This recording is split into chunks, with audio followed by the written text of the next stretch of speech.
내년 모기지 이자율은 6.5%까지 내려가겠지만 집값 하락은 1%에 그쳐 주택시장 개선에는 태부적일 것으로 예상되고 있습니다. 미국 이민 가정들의 재산이 팬데믹 2년간 42%나 급증하며 10만 달러를 넘어선 것으로 나타났습니다. 미 전역에서 멜론이 살모넬라균에 감염돼 사망자들까지 발생하고 있어 리콜 또는 폐기 권고가 발령됐습니다. 미국의 소매업체들은 샀던 물건들을 리턴할 때 20달러 안팎의 소액에 대해선 반품 없이 환불해주고 있습니다. 이스라엘과 하마스가 일주일 휴전을 깨고 격렬한 전투를 재개하면서 가자지구 북부에서 남부로 확전되고 있습니다. 여러분 안녕하십니까? 워싱턴 뉴스 투데이입니다. 얼어붙어 있는 미국의 주택시장은 2024년 새해 소폭 개선되겠지만 해빙에는 태부적일 것으로 부동산 전문가들이 내다보고 있습니다. 30년 고정 모기지 이자율은 6.5%까지 내려가겠지만 이미 재용자 받은 주택 모기지보다 2배를 넘고 있어 공급 부족이 나아지지 않아 집값이 잘해야 1% 하락하는 데 그칠 것으로 예상되고 있습니다. 안혜렌 기자가 보도합니다. 미국의 주택시장은 2023년의 연속 금리 인상의 직격탄을 맞아 모기지 이자율이 2배나 급등하는 바람에 팔려는 집들이 거의 사라져 공급 부족에 시달리고 거래가 얼어붙었으나 집값만 올라가는 악순환의 한 해를 겪었습니다. 2024년 새해 미국의 주택시장은 최악에서는 소폭 개선되겠지만 해빙에는 크게 부족할 것으로 부동산 전문 회사들이 내다보고 있습니다. 첫째, 내 집을 마련하는데 통상적으로 80%를 모기지로 융자받고 있어 가장 중시되는 주택모기지 이자율은 올 1월 6.4%에서 10월에는 8%를 넘어섰다가 11월 말에는 7.5% 안팎을 기록하고 있습니다. 리얼터닷컴은 30년 고정 모기지 이자율은 2024년에 6.5%까지 내려갈 것으로 예상하고 있습니다. 연방준비제도의 연속 금리 인상이 사실상 끝났고 2024년 새해 2분기부터는 금리 인하가 시작될 것으로 예상되고 있어 국채 10년물과 연동된 모기지 이자율도 소폭 내려갈 것으로 부동산 전문가들은 내다보고 있습니다. 둘째, 2024년 새해에 주택 모기지 이자율이 다소 내리더라도 팔려는 주택 공급이 크게 늘어나고 주택 거래가 해빙되기에는 역부족일 것으로 부동산 전문가들은 예상하고 있습니다. 6.5%대의 모기지 이자율은 2년 전 3%대에서 재융자받았던 주택 소유자들이 내 집을 팔고 사면서 2배나 높은 모기지로 바꾸기에는 극히 어려운 상황이 지속돼 새해에도 팔려는 주택 공급과 주택 거래를 활성화시키지는 못할 것으로 부동산 전문가들은 우려하고 있습니다. 기준금리가 다시 인하되는 2024년에도 주택 모기지율이 3%로 내려가기에는 거의 불가능한 것으로 보여 5에서 6%대 이자율을 인정해야만 주택시장이 다소 활기를 찾게 될 것으로 부동산 전문가들은 내다보고 있습니다. 주택 가격은 2024년 새해에 내림세로 돌아서겠지만 하락폭은 1%대에 그칠 것으로 나타났습니다. 레드핀은 새해 주택 가격이 제자리하거나 1% 정도 내릴 것으로 예상하고 있습니다. 리얼터닷컴은 2024년 한 해 집값이 1.7% 하락할 것으로 내다보고 있습니다. 미국의 중위 주택 가격은 올 6월 41만 200달러로 14%나 급등한 바 있다고 전미부동산인협회는 집계했습니다. 정점을 찍은 뒤 하락세를 보인 중위 주택 가격은 10월에는 37만 9,100달러로 내렸다가 소폭 다시 올랐으며 팬데믹 직전보다는 여전히 40%나 오른 수준을 보이고 있습니다.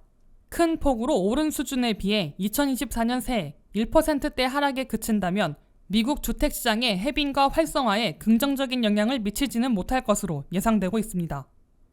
WKTV 뉴스 안혜렌입니다. 미국에서 이민 가정들의 재산이 팬데믹 2년간 42%나 급증하며 10만 달러를 넘어선 것으로 나타났습니다. 미국 전체 평균의 16만 6,900달러에는 크게 못 미치지만 격차는 줄어들었으며 부모는 이민자, 자녀는 미국 태생일 경우 거의 차이가 없고 아시아계 이민 가정은 27만 달러로 이민 가정의 평균보다 거의 3배나 부유한 것으로 조사됐습니다. 팬데믹으로 미국민들이 거의 대부분 재산을 크게 늘린 가운데 이민 가정의 재산 증가율이 가장 큰 것으로 퓨 리서치 센터가 발표했습니다. 퓨 리서치 센터가 연방 센서스 데이터를 분석한 결과 팬데믹 직전인 2019년 12월부터 2021년 12월 사이에 2년간 미국 가정의 재산은 전체 평균 12만 8,200달러에서 16만 6,900달러로 30% 늘어났습니다.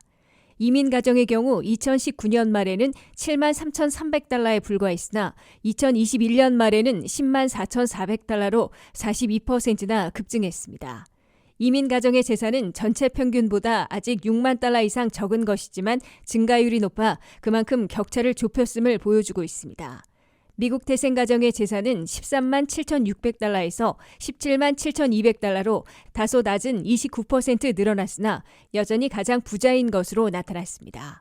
이민 가정 가운데 부모들만 이민자이고 자녀들은 미국 태생일 경우 2021년 말 현재 재산이 16만 2,900달러로 전체 평균과 3,000달러밖에 차이 나지 않은 것으로 조사됐습니다.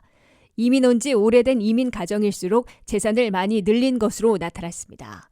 2000년에서 2008년 사이에 미국의 이민 온 가정의 재산은 2021년 말 현재 6만 2천 달러인 데 비해 1990년에서 1999년 사이에 온 이민 가정의 재산은 12만 5,800달러로 2배나 더 많은 것으로 집계됐습니다. 1979년에서 1989년 사이에 온 이민 가정의 재산은 19만 9천 달러로 더 올라가고 1979년 이전에 온 오래된 이민 가정의 재산은 26만 1,700달러로 나타났습니다. 미국 시민권을 취득한 귀화 이민자들의 재산은 21만 2천 달러로 비시민권자 가정의 3만 5,300달러의 6배나 부자인 것으로 밝혀졌습니다. 영어에 숙련된 이민 가정의 재산은 12만 9,200달러인 데 비해 영어를 못하는 이민 가정은 3만 7,100달러에 불과해 3배 반이나 차이가 났습니다.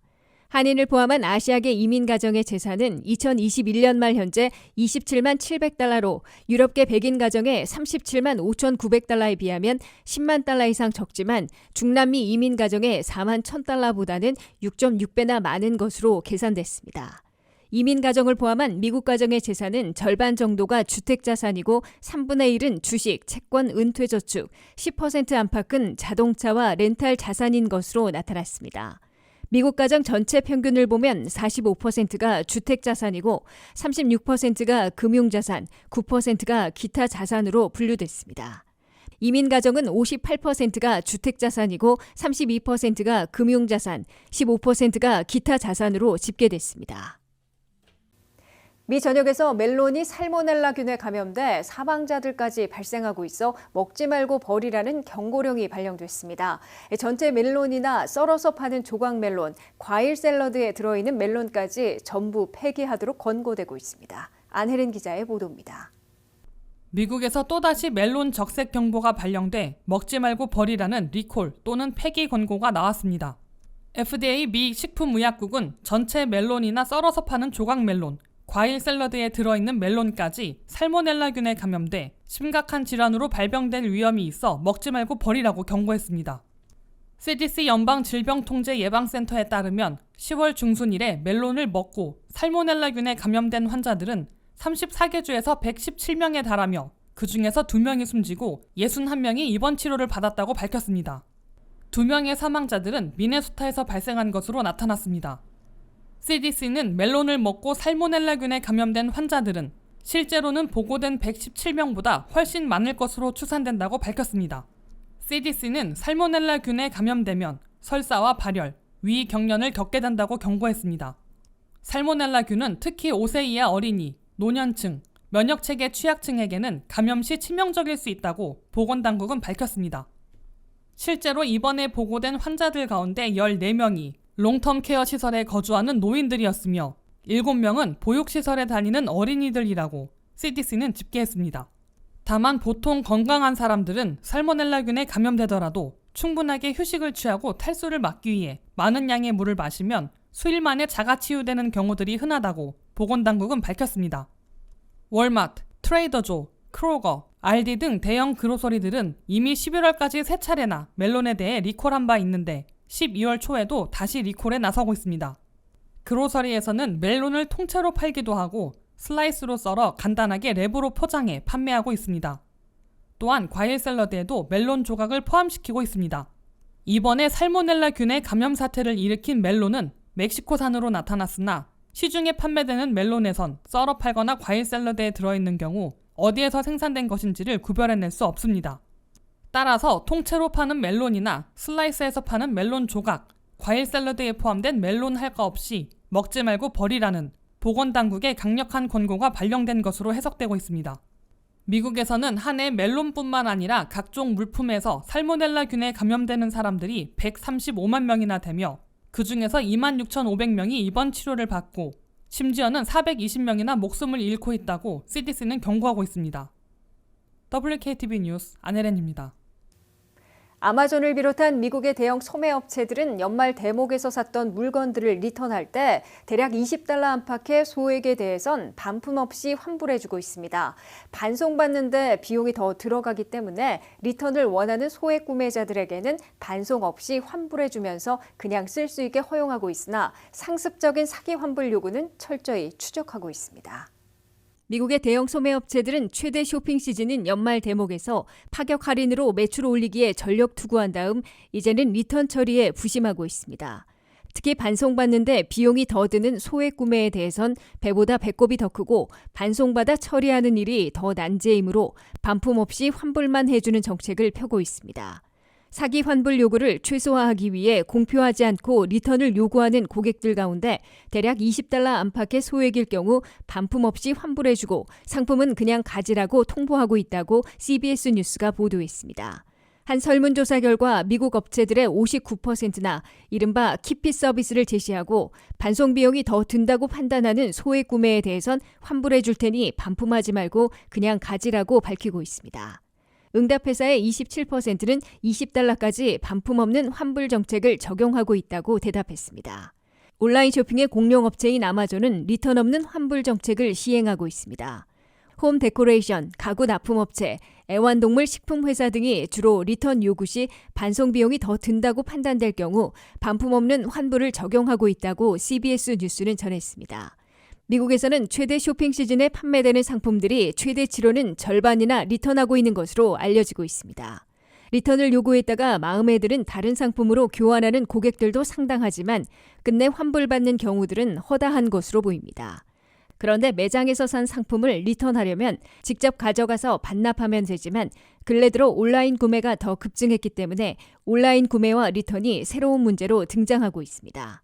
온라인 구매 후 리턴하려면 해당 소매업체가 지정하는 곳으로 우송해야 하는데 매우 번거롭고 고객과 업체가 동시에 상당한 비용을 들이게 됩니다. 이에 따라 반납 비용이 샀던 상품의 가격보다 더 드는 경우 소매업체들이 반품 없이 환불해주고 해당 상품은 그대로 가지라는 이른바 키핏 서비스를 시행하고 있습니다. 하지만 반품 없는 환불을 겨냥한 상습 사기 행각이 기승을 부릴 수 있기 때문에 각 소매업체들은 이를 차단하는 데도 주력하고 있습니다. 대체로 각 업체들은 리턴을 요구하는 고객이 얼마나 오래된 이용자인지부터 파악하게 됩니다. 또한 얼마나 자주 리턴을 요구해 리턴받아 갔는지를 파악해 상습적인 고객인지를 포착하고 있는 것으로 내비치고 있습니다. 반품 없는 환불을 노려 환불만 받고 물건은 그대로 소지하려는 상습 사기 행각에 대해선 사법 처리받도록 고발 조치할 것으로 소매업체들은 경고하고 있습니다. 이스라엘과 하마스가 일주일 휴전을 깨고 격렬한 전투를 재개하면서 가자지구 북부에서 남부로 확전되고 있습니다. 미 군함들은 예멘에 있는 이란 지원 후티 반군으로부터 미사일과 드론의 공격을 잇따라 받고 도중에 요격하는 맞대응에 나섰습니다. 한면태 기자가 보도합니다. 총성을 일시 멈추고 인질들과 수감자들을 맞교환 속방했던 이스라엘과 하마스가 일주일 휴전을 깨고 주말에 격렬한 전투를 재개했을 뿐만 아니라 전장터를 가자지구 북부에서 남부로 확전시키고 있습니다. 이스라엘군은 가자지구 북부에 있는 가자시티와 하마스 본거지들로 보이는 인근 두 도시들에서 지상작전을 재개해 두 달을 맞은 중동전쟁에서 하마스와 가장 격렬한 전투를 벌인 것으로 밝혔습니다. 이스라엘군은 가자지구 북부에서 끝내기 지상전을 전개하고 이제 가자지구 남부로 지상작전을 확대할 채비를 하고 있습니다. 이스라엘 지도부는 하마스 지휘부가 가자지구 북부에 있든지 남부에 있든지 어디라도 추적해 없애버릴 것이라고 경고하고 있습니다. 이스라엘 측 인질이 100명이 석방됐으나 아직도 100명 이상 남아있어 언제 다시 일시 휴전과 인질, 수감자 막관 석방이 재현될지 긴장감이 감돌고 있습니다. 미국은 이스라엘과 하마스가 일시 휴전과 인질, 수감자 석방 협상을 재개하라고 촉구하고 있습니다. 카말라 해리스 부통령과 필 고든 안보보좌관이 이번 주 이스라엘과 팔레스타인 자치정부가 있는 서한 지구를 잇따라 방문해 2차 일시 휴전과 막교환 석방을 성사시킬지 주목되고 있습니다. 중동 전쟁이 다시 격화되고 확전되고 있는 상황에서 홍해상에 있는 미군함들도 이란 지원 무장 세력들로부터 연쇄 공격을 받고 요격으로 맞대응하고 있어 긴장이 고조되고 있습니다. 홍해에서 작전 중인 미군 구축함 카니오는 예멘에 있는 이란 지원 후티 반군이 날려보낸 자폭 드론 세대를 격추시켰다고 밝혔습니다. 미 구축함 카니오는 후티 반군이 보낸 드론 가운데 한 대는 미군함을 향해 돌진하고 있어 요격해 격추시킨 것이라고 발표했습니다. 미군 구축함 카니오는 어떠한 파손이나 인명피해를 입지 않았다고 강조했습니다. 미 구축함은 이에 앞서 후티 반군이 발사한 크루즈 미사일 3발이 이스라엘로 향하던 것을 포착하고 요격 미사일로 격추시킨 바 있습니다. 이란의 지원을 받고 있는 예멘의 후티 반군은 크루즈 미사일을 발사하고 자폭용 또는 공격용 드론을 날려보내 이스라엘 시설들은 물론 이라크와 시리아 주둔 미군 기지들, 나아가 미군함까지 공격하고 있습니다. 그러나 후티 반군 측은 드론 2대는 이스라엘을 겨냥한 것으로 확인했으나 한 대가 미군함을 겨냥했는지는 함구하고 있어 미군들의 추강력 보복을 피하려는 시도로 보입니다. WKTV 뉴스 한면택입니다. 이상으로 워싱턴 뉴스투데이를 마치겠습니다. 시청해주신 여러분 고맙습니다.